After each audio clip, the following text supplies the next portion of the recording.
हरियाणा विधानसभा चुनाव में हार का सबसे बड़ा झटका अगर किसी को लगा है तो वो भूपेंद्र सिंह हुड्डा हैं। उसके बाद पूर्व केंद्रीय मंत्री वीरेंद्र सिंह हैं, क्योंकि उनका सियासी दौर खत्म हो गया है। पूर्व केंद्रीय मंत्री वीरेंद्र सिंह की राजनीति अब किस मोड़ पर आकर रुक गई है, या फिर इस चुनावी दौर के बाद वीरेंद्र सिंह क्या करने वाले हैं और अब आगे उनकी राजनीति और सियासी दौर कहां जाने वाला है, ये जानने के लिए आप इस खबर को पूरा देखें। वीरेंद्र सिंह ने अपने बेटे बृजेंद्र सिंह के साथ लोकसभा चुनाव से पहले इस उम्मीद में भाजपा छोड़ कांग्रेस में ज्वाइनिंग कर ली थी कि कांग्रेस का माहौल है और कांग्रेस में जाकर उनकी सियासत पुराने दौर में आ सकती है। यानी जहां उनके बेटे बृजेंद्र सिंह को लोकसभा की टिकट मिल जाएगी तो वहीं वह खुद भी उचाना सीट से विधानसभा का चुनाव लड़ेंगे। लेकिन कांग्रेस में जाने के बाद उनके साथ खेला हो गया, क्योंकि कांग्रेस ने ना तो उनको टिकट दिया और ना ही उनके बेटे बृजेंद्र सिंह को, यानी कि दोनों को ही कांग्रेस ने घर बिठाने का काम कर दिया। भूपेंद्र सिंह हुड्डा ने उनको बड़ा करारा झटका देते हुए उनकी सियासत को जमीन पर खड़ा करने का काम किया है। लेकिन बृजेंद्र सिंह को इस बात की उम्मीद थी कि विधानसभा चुनाव में भी वो रिकवरी कर लेंगे और उनके बेटे बृजेंद्र सिंह चुनाव जीत जाएंगे। उन्होंने अपने बेटे बृजेंद्र सिंह को कैसे भी करके विधानसभा की टिकट दिलवाने का काम किया, लेकिन बृजेंद्र सिंह विधानसभा का चुनाव हार गए। यह हार वीरेंद्र सिंह फैमिली के लिए सबसे बड़ा झटका कही जाएगी, क्योंकि वीरेंद्र सिंह की सियासत एक ही झटके में जमीन पर आ गई है।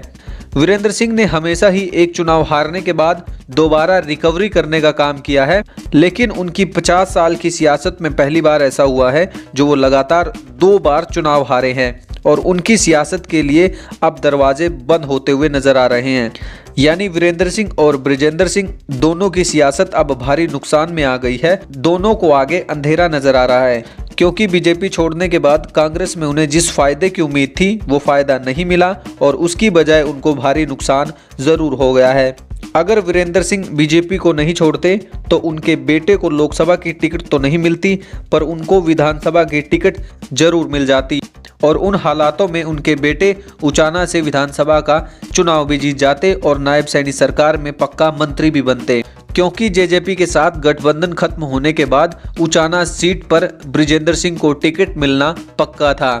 लेकिन उन्होंने सोचा अगर वे कांग्रेस में जाएंगे तो उनको कांग्रेस से टिकट मिल जाएगा, और उनका यह अंदाजा गलत निकला। ना तो उनको टिकट मिल पाई और ना ही वे विधायक बन पाए, बल्कि कांग्रेस में जाने से उनको भारी नुकसान जरूर हुआ है, ऐसा कहा जा सकता है। बीजेपी ने वीरेंद्र सिंह को क्या नहीं बनाया, उनको केंद्र में मंत्री बनाया, पत्नी को विधायक बनाया और उनके बेटे को सांसद भी बनवाया। इसके बाद भी वीरेंद्र सिंह संतुष्ट नहीं हुए, लेकिन आज की जो सियासी लड़ाई और जिस दौर से वो गुजर रहे हैं इसके जिम्मेदार भी वो खुद हैं, क्योंकि नरेंद्र मोदी ने उनको केंद्र में पंचायती राज का सबसे बड़ा मंत्री बनाया और जिसके जरिए हरियाणा में नहीं बल्कि पूरे देश में अपना डंका बजा सकते थे और अपनी परफॉर्मेंस देकर अपने नाम को चौधरी छोटूराम की तरह रोशन कर सकते थे। लेकिन वो ऐसा नहीं कर पाए और यही वजह रही कि उनको ड्रॉप करना पड़ा और उनको दोबारा राज्यसभा में नहीं भेजा गया। इसके बावजूद बृजेंद्र सिंह को एमपी बनाया, लेकिन वो भी अपने पिता की तरह फेल रहे, वो भी परफॉर्मर एमपी नहीं साबित हो सके। यही वजह रही बीजेपी ने टिकट काटने वाले सांसदों की सूची में बृजेंद्र सिंह का नाम शामिल कर लिया और इस खतरे का आभास वीरेंद्र सिंह को हो गया था। इसलिए लोकसभा चुनाव से पहले बीजेपी छोड़ कांग्रेस में शामिल हो गए थे। उनको शायद यह लगने लगा था कि उनको कांग्रेस में जाकर मोटा फायदा हो सकता है, उनकी सियासत बुलंदियों पर पहुंच जाएगी और कांग्रेस की सरकार बनने के बाद उनके बेटे बृजेंद्र सिंह को मंत्री भी बनाया जाएगा। लेकिन मंत्री बनना तो दूर की बात, उनके बेटे उचाना से चुनाव हार गए और कांग्रेस की सरकार भी सत्ता में नहीं आई। यही वजह रही उनको भारी नुकसान हो गया। अब उनकी सियासत खत्म होने की कगार पर है और अब वह सोच रहे होंगे कि अगर वह किरण चौधरी की तरह अगर बीजेपी में रह रहे होते तो आज की तारीख में आरती राव और श्रुति चौधरी की तरह उनके बेटे को भी बीजेपी सरकार में मंत्री बनाया जा सकता था। यानी कि यह कह सकते हैं अगर वो बीजेपी में रहते तो उनके बेटे को नायब सरकार में मंत्री का पद दिया जा सकता था।